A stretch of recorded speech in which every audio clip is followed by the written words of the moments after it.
Oh, yeah. You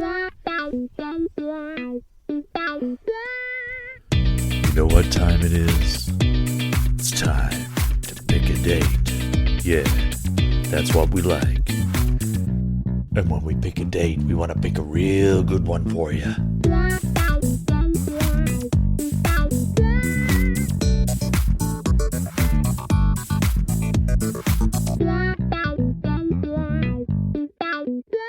Pick a date time. It's fun. It's easy. You put your finger on a calendar. You pick a date. It's Stu here. Hello. I'm joined by Matt. Hello. Chubbs. Hello. And Ben. Good evening. Are we sensible this evening? Yeah, I'm wearing a natty vest and a bit of a bow tie and some reading glasses. Yes, Right. Well, in a well-lit area. That's hipster Ben, not sensible Ben. In a well-lit area. Ben. No, He's very sensible. He's keeping safe. Yeah, definitely. I also have a seatbelt on. Anyone got any amusing stories from their lives? Yeah.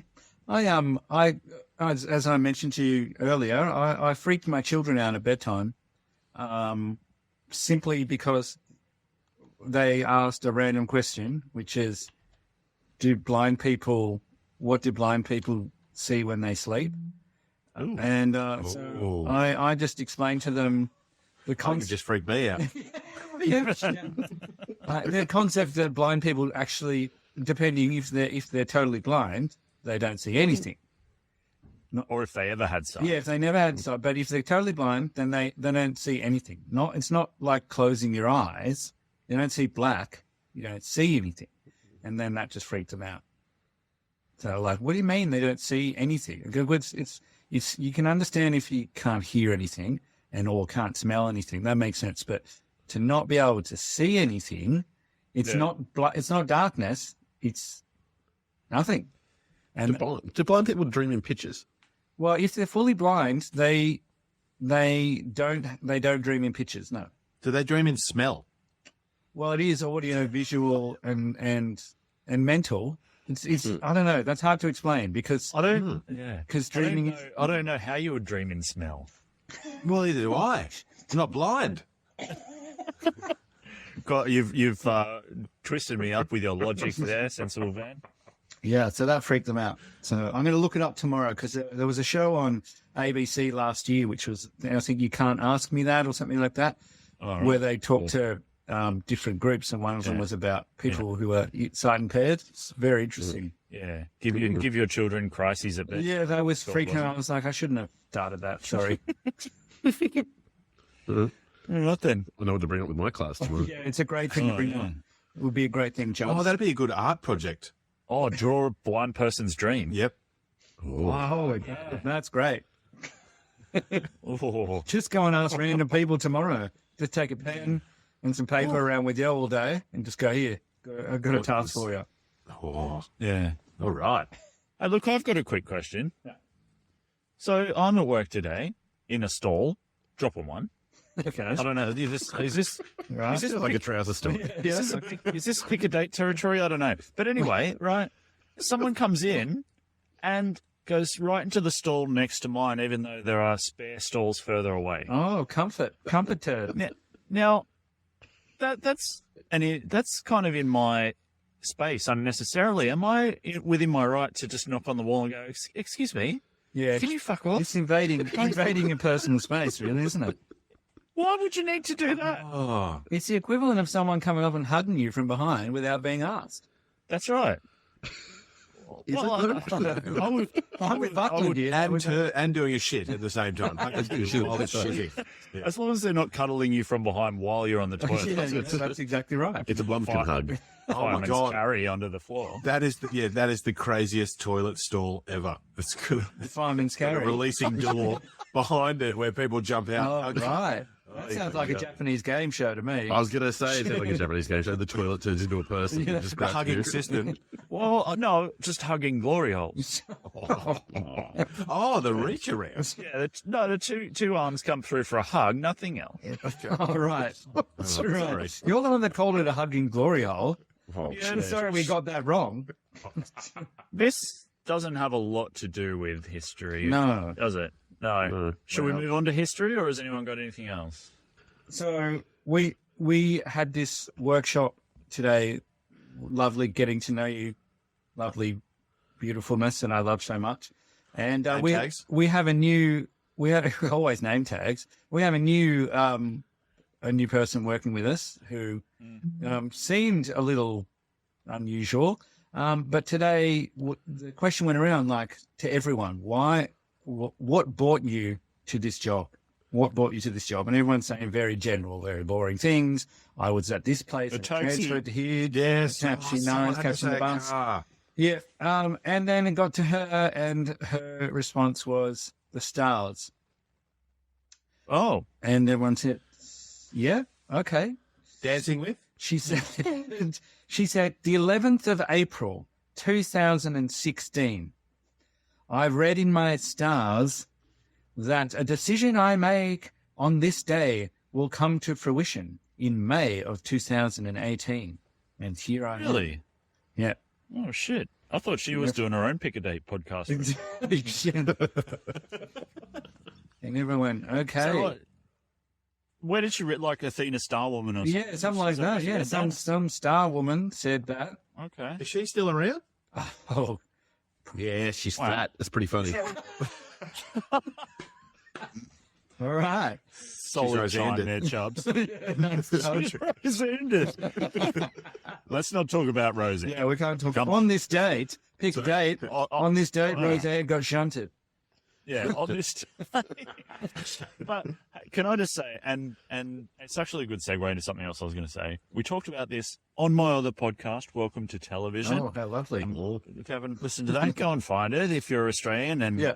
want to hear some idiots talk about what's happened on TV. And just try and I don't know if it was the last episode or the one before that, where Stu tried his best to get people talking about Animal, the drama from Hey Hey It's Which I approved. No one of. bit. I approved of. You're on the wrong podcast for that, Buckle.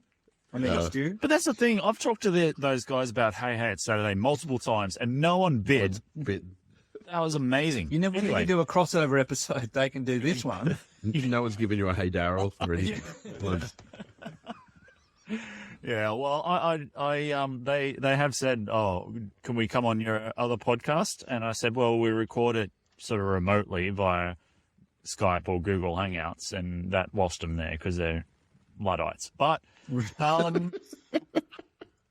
yes, so on the podcast we recorded today, we were just saying how quickly the world works now. You can tweet something racist at 3 o'clock.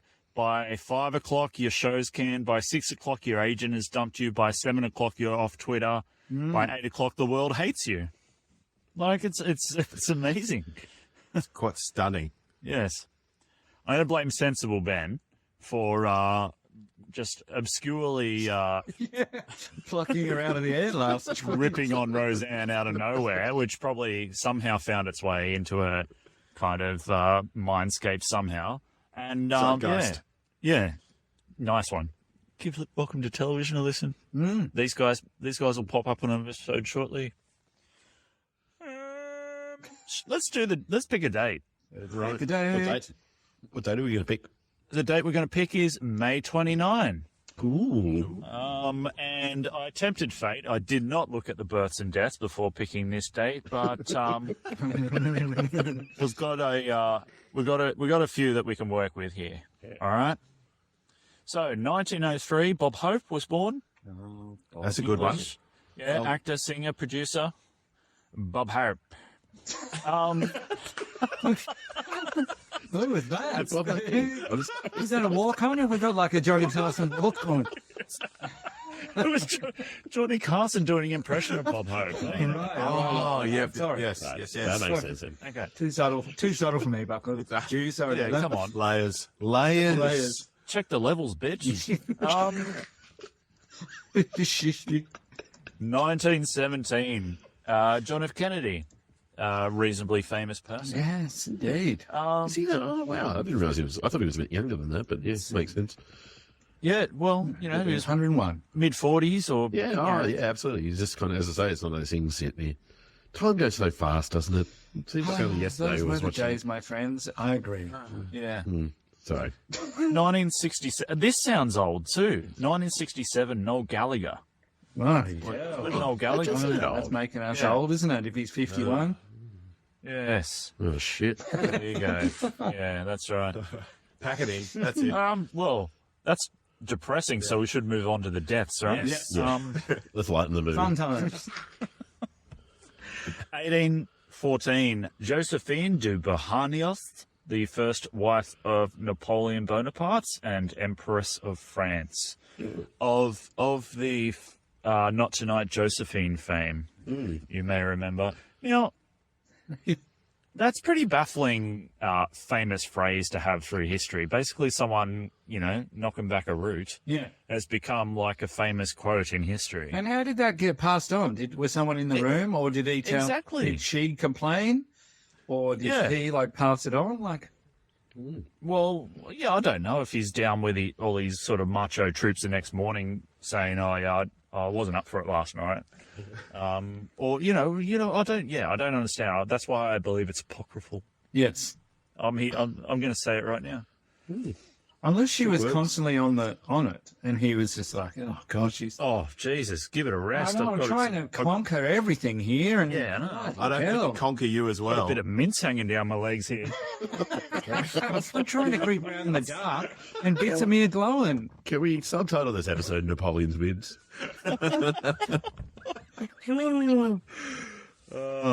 And all right, hang on. Napoleon Bonaparte, and no wonder. Oh, the bone came apart. Everybody, I'm going to retire. Well done. Oh, well, that was Bob Hope as well. That was my impersonation of Bob. That's your impression of Bob Hope doing a pun about Napoleon Bonaparte. Well done. Pretending to be Bert Newton. Yeah. Pretending to. 1997, Jeff Buckley. Oh, That wow. was the day he It's the big drowned. one. And 2010, Dennis Hopper. Is the day I he forgot about died. that. He said he's one that I forgot he died. Why did I not remember that? Well, because you got blinkers on to the world. Is that your Dennis Hopper, is it? Is that your Dennis Hopper go-to line? Does anyone else? My Dennis Hopper go-to line is from Apocalypse Now, where he's like, what are they going to say about him, man? That he was a good man? That he was a kind man? Bullshit. Great mad Or performance. either that, it's both speed. Going, you can't beat me. You're going to pay me every dollar. Yeah, that's the one that I was thinking of, yeah. Yes. Anyway, instead of doing Dennis Hopper lines all night, we might move on to some events from May the 29th, 1453, the fall of Constantinople, when the Ottoman armies capture Constantinople after a 53-day siege, ending the Byzantine Empire. Any gags there? No. All right. Fairly humorless, the Byzantines. I went there once. That's all I've got. All right. Thank you. Just passing through. You seem to have suddenly grown a ponytail. Well, I went to Greece too, but that was ruined. Yeah, it was ruined. Yeah. 1660, the English Restoration, Charles II is restored to the throne of England, Scotland, and Ireland. 1919, Albert Einstein's theory of general relativity is tested by Arthur Eddington and Andrew Claude de la Chaux-Crommelin. I wish I'd had a crack at saying that before I recorded. That's right. Someone proved that you could bend. How did they test it? Wow. You could prove that you Yeah, can bend exactly. light. That's what. It was the bending light, It was wasn't it? bending That was light, the- yes. Yeah. They went, Wow. oh, you can bend light. Never saw that before. Yeah. Yes. Well, That was What a my... mirror, dickhead. Fucking hell. what about when you close the door and light comes out of you? Mutants? How hard is that to work out? I believe that's what he said. Was that his go-to insult? Yeah. Do you reckon? Yeah. Oh. Just kicking back. 1953, Edmund Hillary and Sherpa Tenzing become the first people to reach the summit of Mount Everest. I love Shepard Tenzing. Oh, I think he's probably one of my favourite historical figures. He's a fucking dude. He's really, really good. We're going to find out his birth date, and we'll do a His show. birthday's like in a couple of days, I believe. No. His birthday That was Is it today. today? It was 29th, isn't it? He's on the Sorry, 29th. it was, It's on the same It was the day. same day. Oh, Sorry, wow. I That just was going to be my I just very realised that. next sentence. Did he hold up the party? Like, no, we can go today. No. Tomorrow. We're going to go tomorrow. It's my birthday. Come on. I reckon you'd do the opposite, though. You wouldn't want it to be the same It's day. your birthday. We're going to party It's like like being it. born on Christmas Day. Yeah, exactly. It's like being born on Christmas Day. No one's gonna celebrate your birthday. They're celebrating the top of the mountain. If you have it, The day you did some mounting. Yeah, I don't know. I don't know if you're really going to go, oh, how sad am I?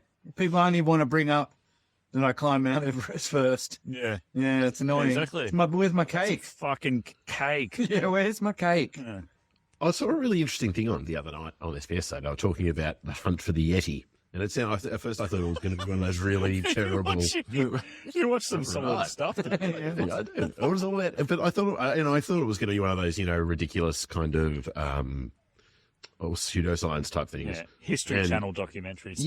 Yeah, exactly. Like, it was, did aliens, here's this fuzzy footage. But it was actually quite well done. Like, it was looking at the history of the myth of the Yeti, and they've got these apparently Yeti relics, and they DNA tested them all and everything like that. And they found out they were all actually, most of them are from a couple of different varieties of bear, which are native to the Himalayas. But they as part of the process, they did the DNA testing on the Sherpas, and it was really interesting that the reason that they're so adapted to high altitude is because part of their DNA is actually from the Denisovans, which was like a subspecies of humans, like kind of the Neanderthals. And that was like their hangout. And because they interbred with them, they managed to pick up this trait on their genome. So that's why they're able to actually survive at the high altitudes, and why we can't, because we haven't got this Denisovan gene, which allows for to stop you from getting altitude sickness. So there we go. Right. Sorry. Yeah. Sorry. No, that's good. Ah, no, yeah. All right. Well, 1982 was Falklands War. British forces defeat the Argentines at the Battle of Goose Green. Oh. We all think. Oh, the Battle of Goose Green. Are we all thinking about Bottom? Yeah, that's right. British sitcom. When was you there then? I took Mawson's point single-handed. Oh, I shut Tucker's finger in the tank door. If no one's seen Bottom, that's Mr. Pike. Yeah, sorry. Yeah, there you go. And 1990, the Russian parliament elects Boris Yeltsin as president of the Russian Soviet Federative Socialist Republic. Mm.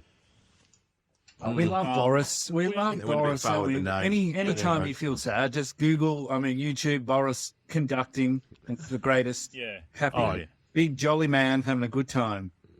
He had his finger on the nuclear button at some point. So there you go. Yeah. And Do you reckon he'd go there overnight? Like he'd just go and hang out with a bottle of vodka and just sort of rub the button? your fucking pardon. Undoubtedly. Rumor has it that the US kind of helped shovel him into the presidency. Oh. Because he was a buffoon. Essentially, that would be easily managed. Don't tell me the US have interfered in foreign elections. Or Russian, of all. Whoa. Slow down, AK. I need more proof. Saint Day time. Hey, Boris. Boris of Saint.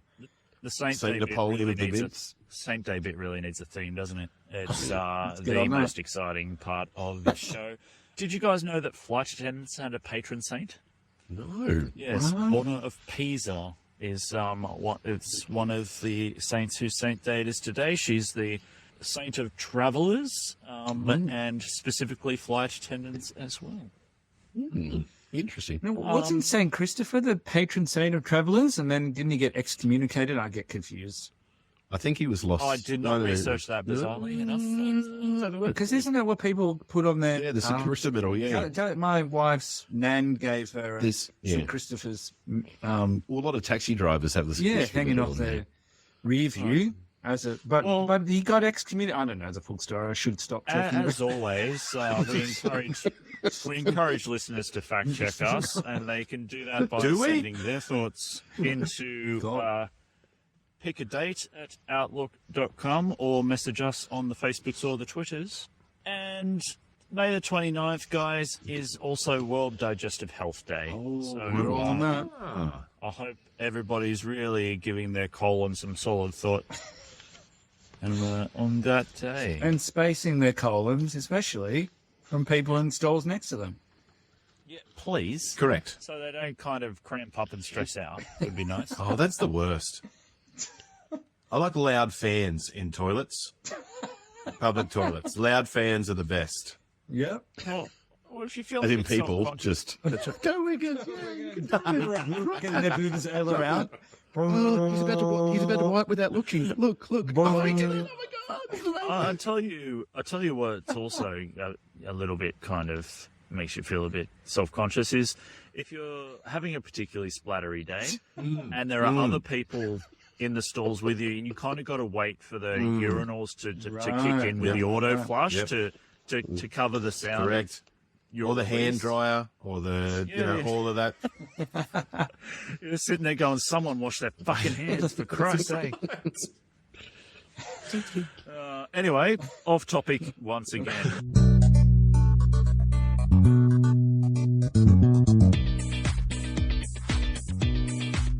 So, Ben, which 90s sitcom are you going to tell us about tonight?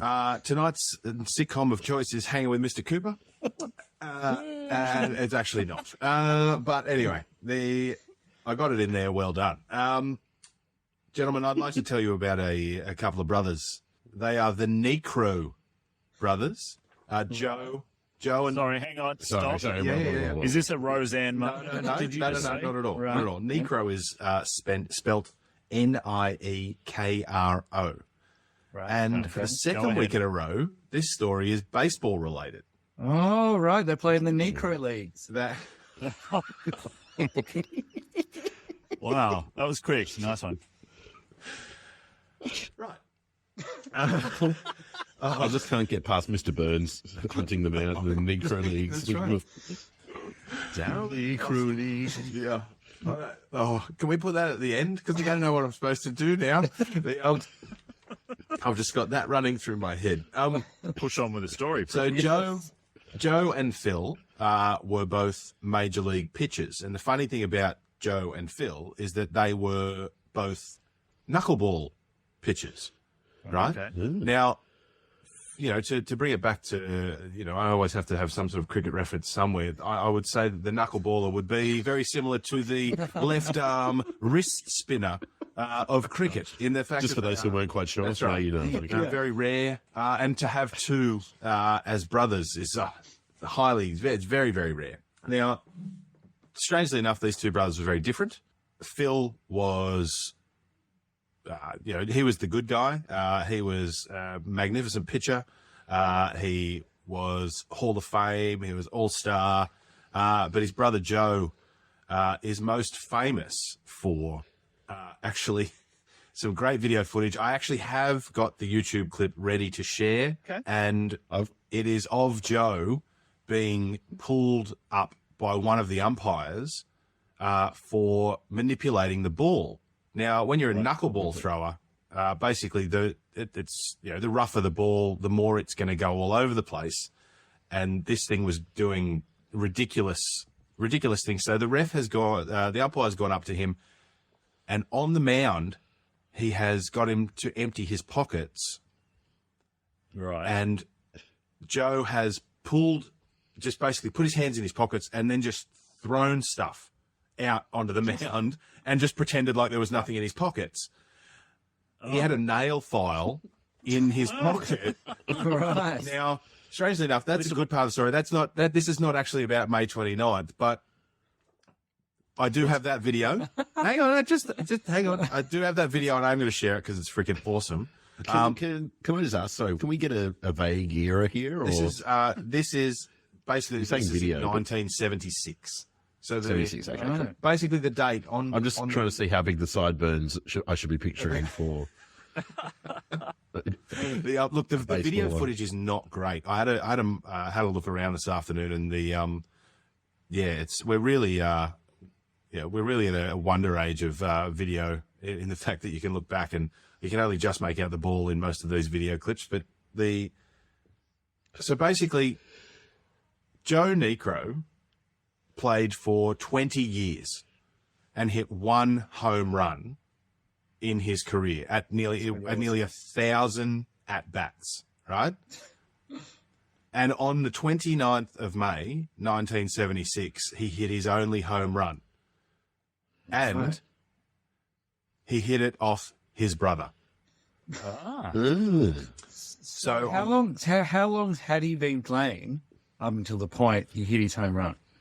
before he'd been playing for 10 years. That's pretty awesome. Yeah. So Now, I'm feeling a bit of pity ball going Yeah, on that's here. right. Was it softballed? so bit of pity ball. so you'd think that even by accident you might sort of Well, that's right. top one into the stand somehow before 10 years. Exactly. But then he played again. Like, he played on until 1985. So, now look, pitchers don't necessarily bat that much, but to have 1,000 at bats and only hit one home run, and for that home run to be off your cheating brother. No, actually, Phil, Joe was the cheater. Phil was the good one. Sorry. Yeah. Sorry. It was Dodgy Joe. Dodgy He probably Joe, would have sorry, yeah. he would have put $300 on his brother to hit it. That's right. So that caught my eye. I thought that was a real oddity, and there's my little story for May 29th. Was there any indication of any nepotism or any tomfoolery going on that it might have been? Did he lob it in? Did he do an underarm pitch? There didn't seem to be. I mean, look, Everyone was just kind of happy for him. yeah, everyone was. I think it just sort of happened, you know. It was just one. Obviously, of those we things. live Like, there was more. live in a less cynical age. Yeah. That's right. Well, look, now the knives would be out, but back in the day, they were more worried about him having a nail file in his back pocket than they were about the good brother throwing the cheating gypsy brother. The announcers were more concerned about mispronouncing his name. Yeah, that's right. Sweating every time he came up to bat. Oh, these niggas to play some balls. Yeah, just in this dugouts. Damn these Necros. This Necro is one dirty player. I just like the I'm idea telling of you right him, now. I like the idea of him using the nail file to pretending he was using it on his glove, just to be like, no, All right. I don't need it. Just Yeah. His Picking the excuse stitching. was Picking the stitching. He said, doing some picking. Should I say it? At least it wasn't sandpaper. That's That'd be the lowest. bloody dodgy fucking sandpaper. He actually said to the umpire, I have to file my nails on the mound because I can't throw knuckleballs if my nails are too long. And I ate 20 avocado in a game. And they're just growing out of control. Out of proportion. It's I'm ridiculous. very healthy. Drinking so much milk. It's great. all right. Well, thank you for that. Yes. My turn. All right. Let me tell you a story here. On May 29, 2007, a 29-year-old man at a karaoke bar in San Mateo, Rizal, the Philippines, was singing My Way by Frank Sinatra when he was shot dead, Oh. allegedly by the bar's security guard, who was arrested after the incident. According to reports, the guard complained that the young man's rendition was off-key, and when the victim refused to stop singing, the guard pulled out his .38 caliber pistol and shot the man dead. Wow. This, my friends, is one of many killings in the social phenomenon known as the My Way killing. No. How many? How many? The My Way killings in the Philippines refer to a number of fatal disputes which arose during the singing of the song My Way in karaoke bars. A New York Times article estimates the number of killings to be between 6 and 12. I was hoping you were going to say in the thousands.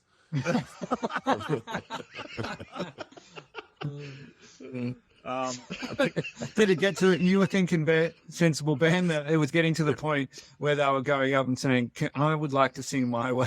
People just pulling their gun and shooting them.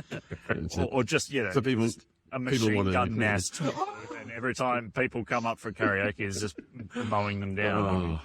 it's just a new form of euthanasia. You just walk into a karaoke bar and start. And Thank you very much. Okay. Opinions differ over whether the possible connection is due to the coincidence that the song was simply frequently sung in the nation's karaoke bars. I was going to say it's a pretty popular tune. Yeah. Or whether it has something to do with the aggressive lyrics of the song itself. Aggressive, did you say? Yeah, well, it's aggressive. It's this is a macho, fairly violent society, and then you've got a song where the lyrics is someone getting up, basically saying, "I do what I want, no one can stop me," all that kind of stuff. Right. That's what some people attribute to it. So some Filipinos, even though they love the song, will not sing it in public in order to avoid trouble. As of 2007, the song's been taken off the playlist of karaoke machines in many bars in Manila after complaints of out-of-tune renditions of the song resulting in fights and deaths. Wow. So do you think? So you think it's a passionate fan thing? Like, is this the like it seems because off key seems to be Yeah, a bit of a theme going on here. Yeah. So is it more the respect for the song rather than, as you say, the macho-ness of it? Well, I don't know. These are just people's opinions. My opinion is probably just that this is a drunk, violent bar. I think karaoke tends to bring out, you have to be quite drunk to get up and do it. I think you have to be drunk to appreciate it. I think starting fights would be fairly easy. And then, obviously they get further out of hand. Yeah. So Filipinos who can afford to often get private rooms to sing karaoke. Violence in some bars led to owners of the establishment employing buckler, who are gay or effeminate men or trans women who use humour to diffuse conflicts Right. that start between people or over male patrons over women. Because everyone sees the buckler as neutral. They are employed to smooth over conflicts that are happening in karaoke bars. Fantastic. So the New York Times article asks the question, are the killings a byproduct of the country's culture of violence, drinking and machismo, or is there something inherently sinister in the song? Right. So like play backwards. And it's got satanic messages. It sounds like they're trying to, write an episode of The Extraordinary. Yeah. Just to hype up the... Sure sounds like it. Yeah. So karaoke bars in the Philippines can often be violent, with fights sparked over poor singing or the singing of boring songs. And the noticed number... Well, yeah, you guys are lucky you're in Australia. I reckon. So, It's John. I've heard Chubbs do an amazing rendition of Paranoid Android by Radiohead. Which category does it fall into? Both It did not. boring and out of It key. made me want to cheer. It didn't make me want to kill him. Yeah, but that's not Chubbs' standard. We all know what Chubbs' standard is. Chubbs? Bette Midler's The Rose. Yes. So that's something that I'll always come back to, and is neither boring nor ever out of tune. No, certainly not. Absolutely. As the patrons of the G Kwong can testify to. Magical. Exactly right. But I frequented a lot when I lived in Japan, and I remember there was one woman we always went there with, and she would always sing Billie Jean, and it was the worst singing I've ever heard in my entire life. But again, that was celebrated rather than, like it's hard to describe exactly how she could sing so badly. But it was kind of just screeching the song, I guess. I'm just going to shout, but I'm going to screech it at the same time, and that will kind of count as singing.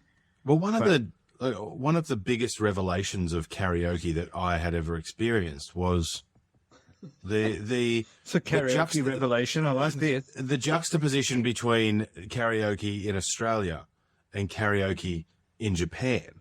Yeah. Right. they are in essence the same thing, but two completely different experiences. I would agree with that. Yes. The fact that a karaoke experience in Australia involves you getting up in front of upwards of 100 people and basically being ridiculed, versus sitting in a room of 10 to 15 people, drinking copious heavily, amounts of yes. continuously flowing Moscow mules with a group of friends, with the encouragement of others to actually get up and, you know, and just really sort of let rip and screech and yell Billie Jean, rather than being booed down. Well, I don't think I've ever really seen anyone booed down, but it really is a different experience. Or murdered, yeah, that's right. But yes, if anyone can, one of the major reasons to go to Japan is to do karaoke. Well, I was going to say sensible, Ben, you're pretty keen for the old, a bit of a Frank tune, belting one of those out. Would you, if you went to the Philippines, would you tempt fate? Like, is it just kind of like a bit of a trial by fire to prove yourself as a Frank performer by belting out My Way? Would you be tempted to get up there and do it? Funnily enough, My Way has never been my That's way. something you go to, I know. No. Oh, wow. But, look, you know, living on the edge, why not? Maybe, Air is this song? Or maybe,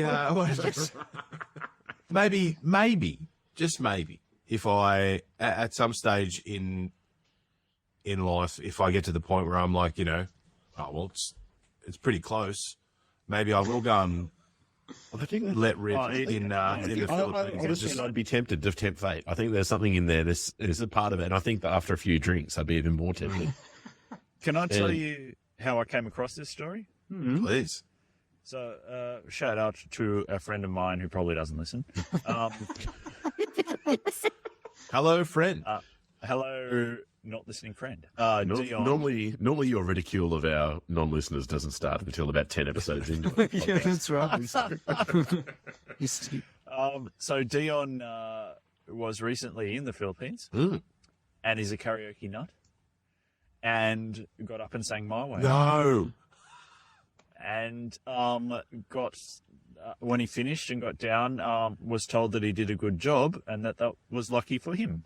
And then got told all about the story. Yes. Wow. So he had no prior knowledge. He wasn't tempting fate. No, he got told about it after he stepped down from singing the song. There should be an asterisk next to that on the bloody karaoke book in the Philippines. Really? Yeah. Just a picture of a bullet-riddled corpse next to a smoking style ad. Yes. So I guess lucky he did a good job. So I've got a lot more notes here about, you know, possible reasons why the song has this effect, particularly on people. But I'm going to skip all that and just go to my last paragraph here, which is karaoke rage in other countries. Oh. So, videoke rage or karaoke rage is not just limited to My Way in the Philippines. There have been several reported cases of singers being assaulted, shot, or stabbed mid-performance, usually over how songs are sung. In Malaysia in 2008, a man at a coffee shop hogged the karaoke microphone so long he was stabbed to death by other patrons. Right. In Thailand, a man was arrested on charges that he shot to death 8 neighbours, one of whom was his brother-in-law, in a dispute stemming from several karaoke offerings, including repeated rendition of John Denver's Take Me Home. Fair enough. His case dismissed. In July But Your Honour, John fucking Denver. We're going to play this now in court. Imagine this. Yeah. We're going to play this on a loop for 3 hours now. In July 2013, an American was stabbed to death for refusing to stop singing in a karaoke bar in Thailand. In China, a fight occurred over the microphone in a karaoke parlor, and a man hacked 2 others to death with a meat cleaver. Oh, who takes a meat cleaver karaoke in? Yeah, Meat Cleaver Karaoke Thursdays.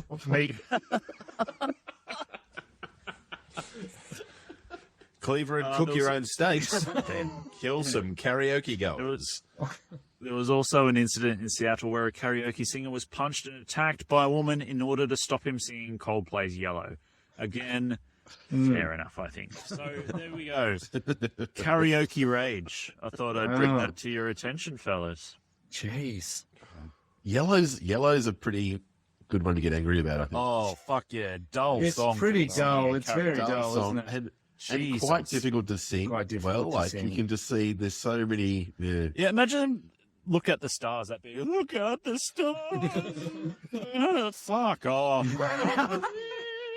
You should run karaoke with that attitude. All right, at the first line. Fuck off. All right. Put him off the stage. Yeah, I'm usually pretty anti karaoke, so I'm going into it with that attitude, to be honest. All right, let's jump over to Matt. All right, What have you we're got, going to fella? keep the music theme going. And on this day, I won't tell you the year because I want you to have a guess. On this day, the highest selling single of all time was recorded. Does anyone know what the highest selling single of all time worldwide was? Can I have recorded? a stab? It sold 50 million copies. Is Yes. It? Oh, White yeah, Christmas. White Christmas. Yes, White Christmas by Bing Crosby was recorded on the 29th of May, 1942, Okay. which I'm pretty stupid at times. And when I read that, I was like, but it's not Christmas. It's May. I literally went, that doesn't make sense. Why didn't they record it at Christmas? Didn't they release it the same day they recorded? Yeah, that's right. It's very fast. It's a very quick turnover. Okay, so what I wanted to see is this list has 14 songs that have sold 15 million copies or upwards worldwide. And I wanted to see just how many you could get. And maybe if you're struggling, you can... I'll give you some of the artists. The reason why I'm going through it, and we'll get to it, is I was so excited to see what was ninth. And this is a clickbait article, if ever there was one. You won't believe what number 9 is. Okay, Sizzle. so what do you think? Can we? what else is- What if we throw an artist at you and you say yes Yeah, I or think- no whether they Yep, got a yep. song in the list? Does that sound all right? Yeah, that's fine. So we're going to say MJ. Michael Yeah, Jackson. Ellis, great minds. Yeah. Michael Jackson is not on the list of 15 million songs. His album, Elvis. Thriller, is the highest selling album of all time. Yeah. But singles, well, I think everyone bought the Singles, album. I think it was 35 Oh, that's million sales of the album. ridiculous. So Just- not enough people buying singles if they've got them already. Okay. People already bought them. Okay, no. Mel, How about Elvis? How about Mel and Kim? No, wow. No? Okay. No, Mike. Just throwing it I don't out there, think it's just on the checking. list of the top 1,000. But Elvis, Shall we get them all out of our Yeah, Elvis- Charles and Eddie. Plastic Bertrand. Elvis is on the list. He's 1, 2, 3, 4, 5, Okay. 7th. Is it Friends, Jailhouse Rock? No, it is. Blue suede shoes. No, it's Now or Never is his most popular song. Whether it's worldwide, that song, Elvis obviously has a big following all over the world, but that song in Japan was another karaoke song the Japanese people always Yeah. sang. Yep. Okay, what about Unchained Melody?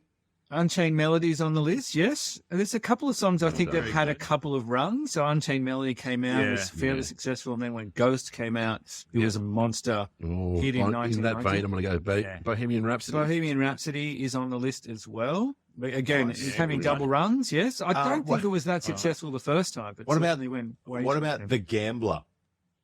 No, not the Gambler. Damn it. I'll give you the year. Kenny on that? I'll say that again. Kenny Kenny Rogers. Rogers. No, Kenny Rogers. Oh, I will tell you the year. And the second one, which second to Bing Crosby, was 33 million, and it came out in 1997, and it was a charity single. Oh. Macarena? Far out. What charity was that for?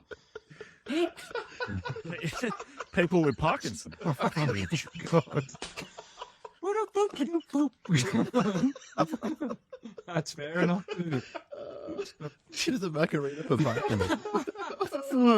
If you could get Michael Parkinson, then that would have Damn it, you got it Parkinson. quicker. Okay, no, you fools. It was Candle in the Wind, Elton John. Okay, sold Right. 33 million copies. Well, in that vein, then, is any of the Live Aid, not Live Aid, what is it? Band Aid? Yeah, well, not really, not Band-Aid, but USA for Africa. We USA are for the Africa, world. sorry. Yep. Can we go We in are the the round? world. Because we're just kind of talking over the top of each other here. So, yes, yeah, USA for Africa, We Are the World was sold 20 million copies. All right. We go? You got another go? Are you two on the list? You two are not on the list. Okay. Okay, what about Beatles? Strangely enough, not the Beatles. No Beatles. No, Hey, Rich? I'm trying to think of some of those. Is there any ABBA on there? No, ABBA. I will give you a hint. There's quite a lot of shitty ballads from the early 90s that you will definitely go, oh, yes. Songs that were was number one or high up for too fucking long. Were they British or American acts? One American, one Combination of both. Canadian. Brian Adams. Yeah, Brian Adams. What song? Everything I do it That's for you. correct. That one Everything from I the do. Robin Hood. Yes, everything I do it for you. 15 million. Female artist was fifth, sold 22 million. Madonna? Not Madonna. It's from a soundtrack. Tracy Chapman. It's from a soundtrack that she was actually in as well. Female artist, 1992. It's Oh. Not 1992. Hang on. Oh, sorry. Madonna's not the female artist. She wasn't in a movie and didn't do the soundtrack. 92. 1992. Oh, Celine Dion would have to be on there somewhere. Celine Dion is on the list. My Heart Will Go On Yeah. from 1997. Oh. We're talking movie soundtrack? Yeah.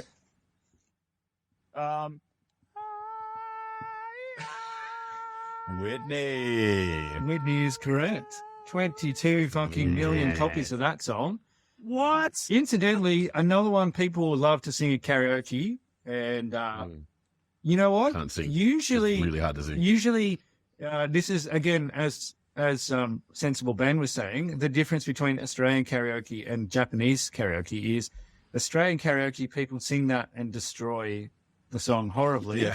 In Japan, I think having people in a room with your friends makes you realize what your limitations are. Because people don't seem to sing outside of their limitations. So people who sang that in Japan usually did it really well. Quite Just a respectful. surprise. Or simply, in other countries, friends are supportive of each other. Yeah. In Australia, friends are very happy to rip into True. your flaws and faults. They'll more likely go, yeah, get up and do I Will Always Love You. Everyone will love it. Get up. When your best mate's nickname's Ballbag. Okay, I'm going to go through. That's the kind of culture. I'm going to go through because we've only got 4 or 5 left. I'm going to go through the number 3. Hey, is Psy on that list? Say that again. Sorry. Psy, the South Korean Oh, right. You know Gangnam what? Style guy. I would look that up earlier today because he's not on the list, and he's quite a long way down the list. So what? But if you added YouTube views onto there, I guess. Yeah, but that's it. Like I think it was the first video to have 1 billion YouTube views, but Yeah, it didn't sell as many. I think everyone just watched it on YouTube and went, "That's weird," Yeah. and didn't put it on. Didn't like, oh, I'm going to listen to this song without. I think it was a very visual. That was the appeal of it as well. Was how visual it was. Well, by that token, the pineapple pen guy probably hasn't. No, So- he didn't crack any market either. So Bing Crosby was third again with Silent Night, just hogging the Christmas market. We've got Mariah Carey's All I Want for Christmas Is You. Oh, Yes, which I can't stand. But Is there any Buble Christmas on there? there's no, sadly not. What about Rolf Harris, 6 White Booties? That didn't make the list, I'm afraid. About the Australian basketball team? Okay. Wow. You're the one that I want was on the list. I was going to say a Grease song. Come on, we should I have thought it stuck might have with been the hopelessly devoted. That one movies. never goes away. My 6-year-old daughter loves Grease, loves it. She would watch it happily every day. I can't wait. I love the idea of watching it with her until she gets older and older and starts going, hang on, Has that got the right themes in it? That's the thing. Everyone, well, so many people I know grew up on Grease and then watched it later in life and were like, oh my God, I didn't even know any of this was happening. It's done in a way where they don't. But are those people right in the head? It all washes past them. It all just goes past them. They just go, all right, where's the song? Oh, yeah, there's the song. They don't get what he's There's some singing cracking about. tunes in it. Yeah. Like the tunes are such earworms. They're fantastic. They Really love good Rizzo. songs. They think she's hilarious. They don't know what the hell she's talking about, but she puts a wig on and dances around. That's pretty fun. Yeah. So yeah, it is over. That one just never goes away. They're at a fair. Yeah, they're at a fair and they're dancing and they drive away in a flying car. Right. What's not to like there, really? Yeah, fair enough. And the T-Birds. Anyway, so here are the odd ones. The 8th highest selling single of all time is the Ink Spots, If I Didn't Care. From I don't even know what that 1939. is. I'm going to play you a bit. You might recognize it. It's on a few soundtracks.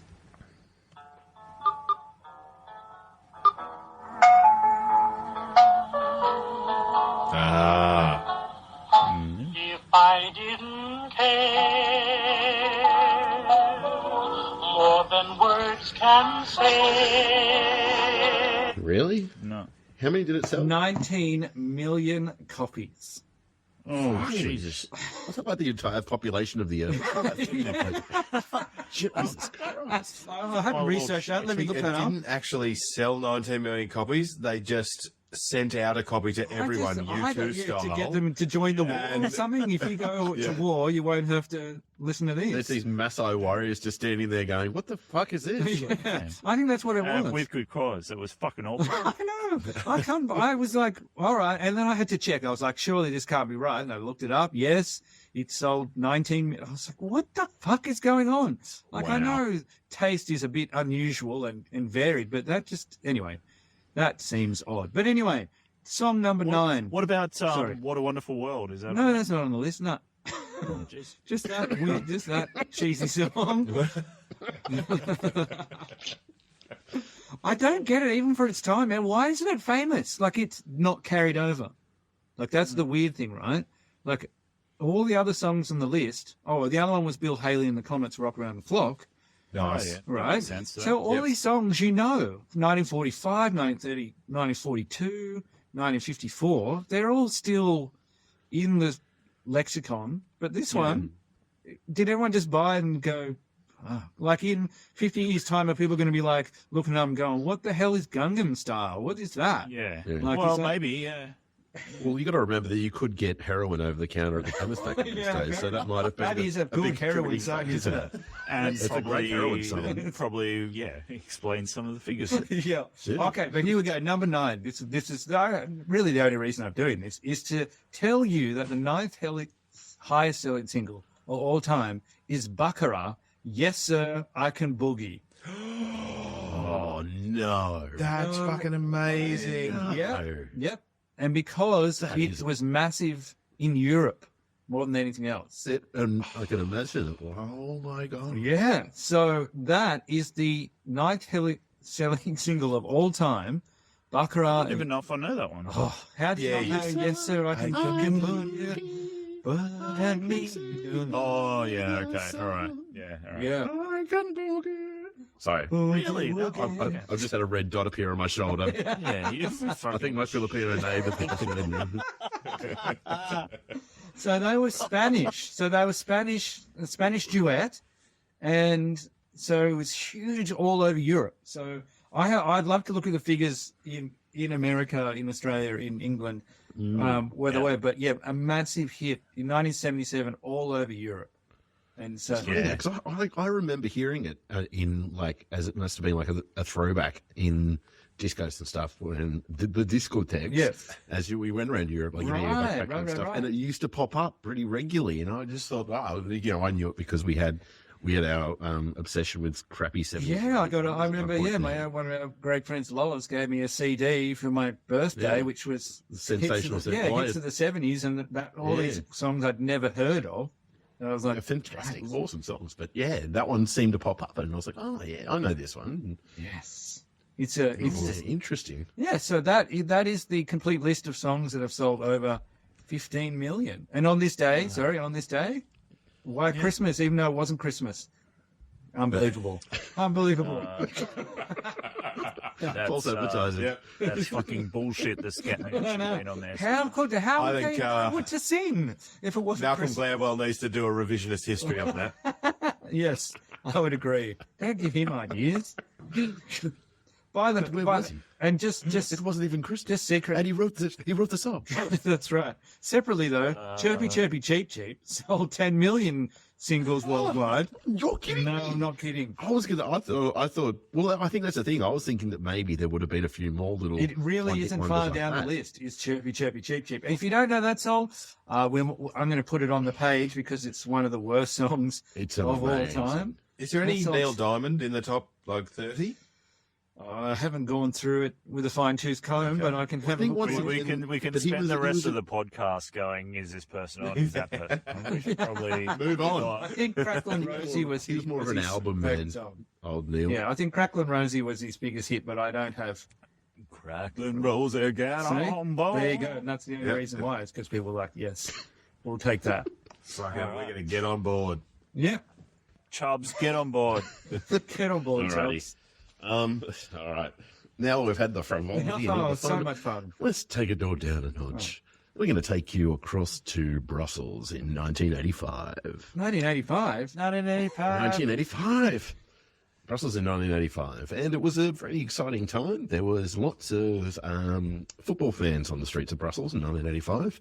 Yeah. Liverpool fans and Juventus fans. And Juventus had finally made their first European Cup final. Liverpool were coming back to defend it. There was some pretty, I'd say that football hooliganism from English fans was probably around, in Europe, was probably around about at its height.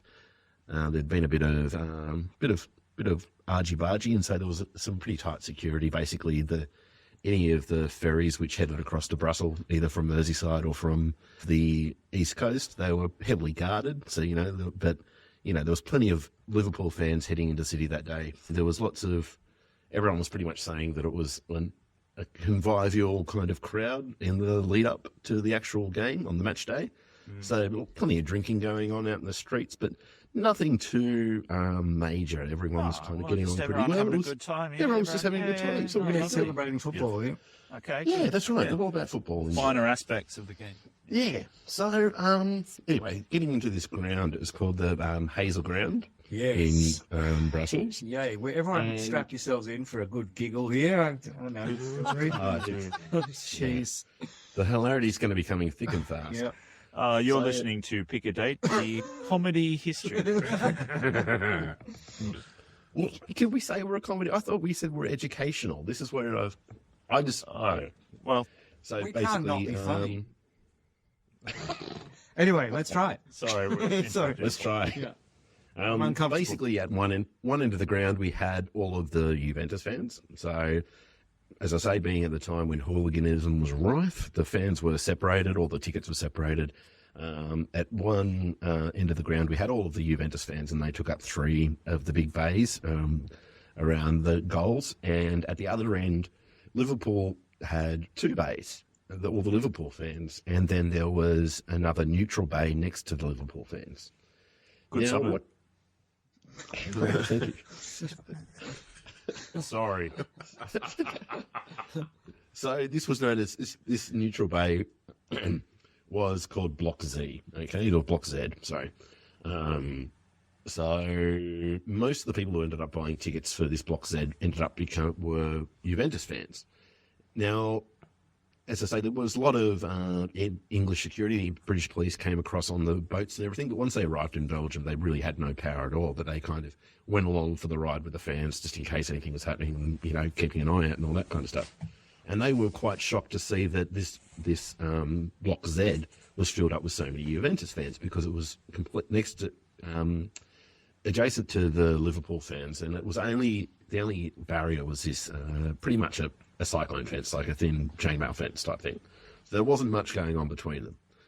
The problem is that the stadium was pretty much starting to fall apart, and the Liverpool fans then decided that because there were so many Juventus fans next to them, they started hurling bits of the stadium at them.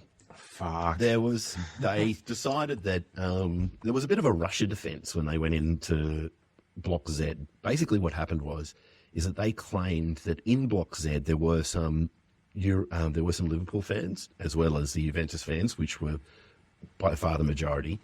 And that these Liverpool fans were being harassed and harangued and bashed up by these Juventus fans. So they decided to, as any good Brit would tell you, take matters into their own hands, and they pretty much charged down the fence and jumped into this Block Z. Fuck. This caused a massive stampede. Okay, so all the Juventus fans are in this Block Z, and they're all of a sudden, all of these Liverpool fans, of which they reckon there was probably around about a third more than there should have been inside these two bays. All of these Liverpool fans were charging over this fence straight at them, basically just to kick the shit out of them, because that's what they did back in the day. So they charged over. The Juventus fans start to charge away to the doorway, which is one single narrow doorway, Three Stooges style. Yeah. 5,000 people running for the one doorway, and there was nowhere for them to go. So basically what happened, there was this massive crush coming on caused by, allegedly, the Liverpool fans kind of coming along and starting to attack these people in Block Z. Now, at this point, there was a wall ended up collapsing at this gate, next to the gate. As I say, it was like a brick wall, and the doorway was basically just cut into it. And that wall ended up collapsing, and there was a report that lots of people died as a result of this wall collapsing. It wasn't actually the case, because they'd already died from suffocation and crush injuries prior to that. Oh, Jesus. So this is, and as I say, this is pretty dire and absolutely not anything to joke about. But so we had 39 people were killed as a result of the crush injuries and suffocation as they tried to escape these Liverpool fans, allegedly. There was a report from one of the guys saying that he was, he felt his trainers being sucked off his feet from the crush, and he was just physically lifted up in the air by all the people around them. So it was that much of a crush, and he just said he just felt the life being drained out of him. He managed to basically climb up over the top of other people and get out that way. And there was reports from others being stuck on the ground for, they were saying for minutes at a time, but it may not have even been that long. But basically this huge crush going on. So anyway, this is about an hour before the due kickoff of the game. Now, what would you think would have happened in a North? So 39 people have been crushed to death in the ground. There's 600 people have been ferried to hospital with some of them very serious A injuries. portion of the stadium has collapsed. Well, one of the exterior walls has collapsed. One of the exterior walls has collapsed. At this stage, you've got to remember that this is the end away from the rest of the Juventus fans. So there are, another 15 to 20,000 Juventus fans at the other end of the ground trying to figure out what the hell's going on. And all they're seeing is there's a red wave basically coming across into where they saw a majority of other Juventus fans. So they all start jumping the fence and coming around the running track to come down and take on the Liverpool fans. So basically they start having pitched battles in the middle of the football field against the police. All of this about an hour before the game's supposed to kick off. Most of the people in the stadium who weren't in the fan areas had any idea what actually was going on at this stage until the Juventus fans actually kind of invaded the pitch and started to come on. They had no idea what was going on. So basically there ended up being a sit down with the mayor of Brussels and an Italian minister and the representatives from both clubs. So I think it was the managers of both clubs, not the actual team managers, but the CEOs of both the clubs. Now the Italian minister pretty much straight away said, no, there's no way we can play the rest of the game. The mayor of Brussels was, he liked to drink, and he was shit-faced. And he basically said, no, we're going to play the game, otherwise there's going to be too much violence. We're going to let them all out on the streets, and they're just going to destroy the town. So we have to play the game. In the meantime, all the players were down underneath in the tunnels, sitting there waiting to play. Like, you know, they can hear this commotion going on. They don't really know what's happening. They're just told to stay down in the tunnels. They have no idea that this is all kicked off.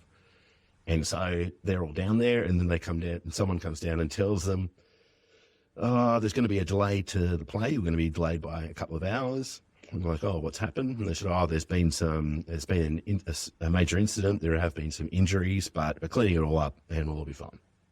And this is what the players were told. Wow.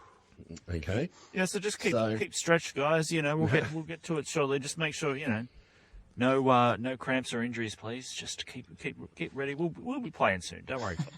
So basically, yeah, and that's it. That's exactly what happens. And some of them are sitting around playing cards. Like, you know, they're just chilling out, they're playing one of the biggest games of their career. Like, you know, this is a European Cup final. It's a massive, massive game. You know, and it was just at the time when, you know, the being televised across Europe was starting to be a big thing.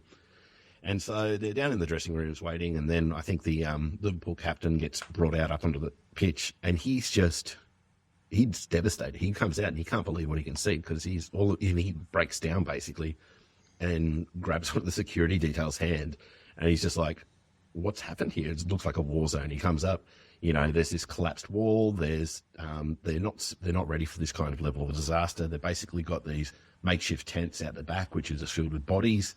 There's people who are strewn everywhere. There's still injured people lying around the pitch, and he's been brought out to try and quell the fans and keep them calm. And same with some of the Juventus players are brought out there.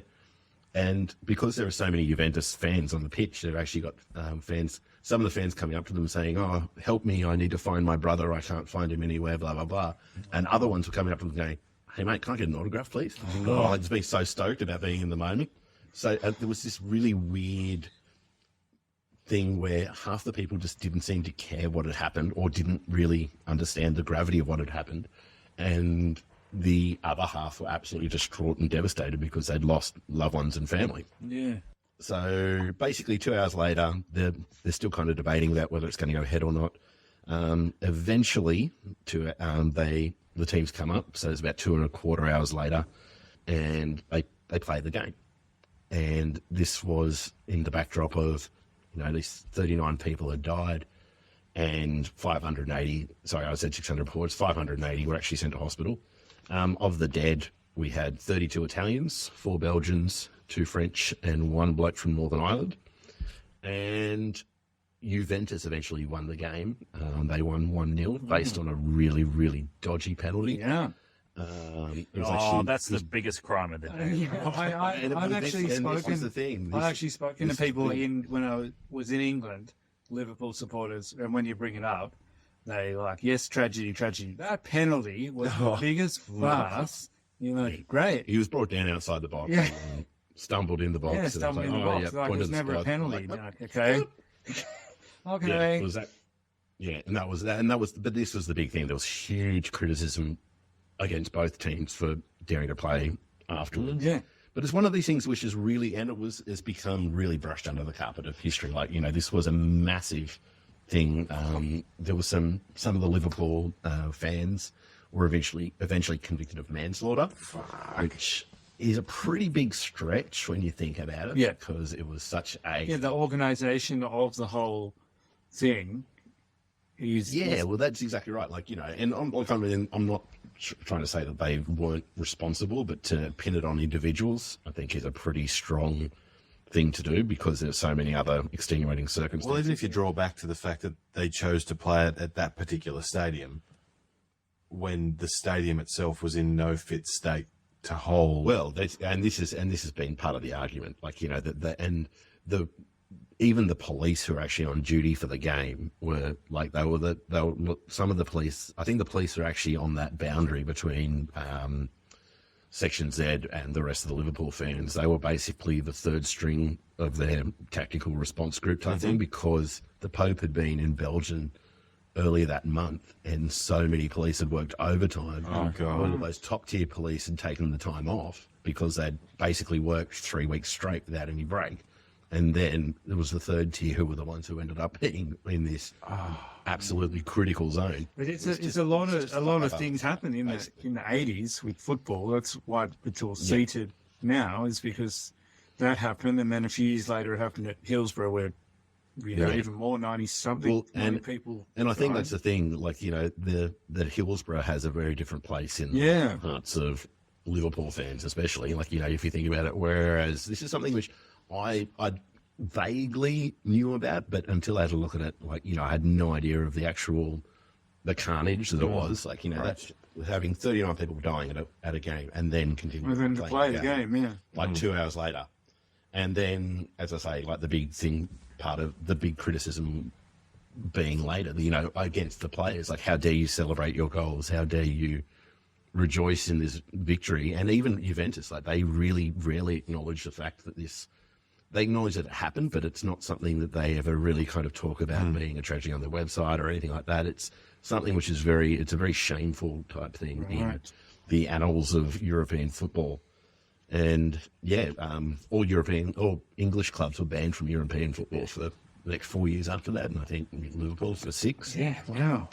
Fuck. Yeah, they didn't play. They didn't play for the rest of the 80s. So you think about the Liverpool team of the 80s. It was just incredible, and something that I didn't realise, and I say this particularly for Sensible Ben, that Bruce Grobbelaar, the Liverpool goalkeeper, was actually Zimbabwean and sounded quite a bit like one of our friends. So if you ever feel like you've kind of Oscar's out, we can get Oscar and Bruce Grobbelaar together. Oscar and Bruce could definitely have a bit of a conversation together. I think At some stage. At some stage, it would definitely be something that we could. But sorry to bring it down there, boys. As I say, I'm still not quite getting the tone of this podcast. I'll get it right. That's all right. Oh, thanks for that story. Thank you. Yeah, great story. Good night, everybody. Good night. Have a great time. Bob Newhart. Wow. Join us next week where Bruce Grobbelaar and Oscar Pistorius sing Chirpy Chirpy Cheep Cheep. Bruce Grobbelaar joined you at the Tamaja bar. No. Yes. Get in contact. Pick a date at outlook.com, Facebook, Twitters, iTunes reviews, please. And just share it with someone. Yeah. Share the love. Share it with the people you love. Yes, Yeah. Good night, everybody. Good night. Good night. Good night. Good night.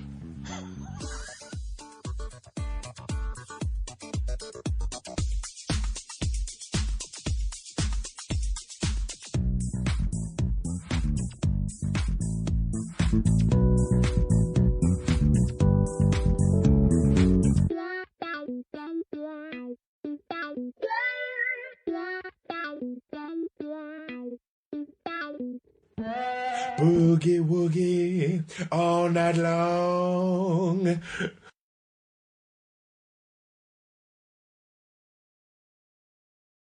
I was very sure someone was going to do the Space Shuttle Discovery completes its first docking with the International Space Station.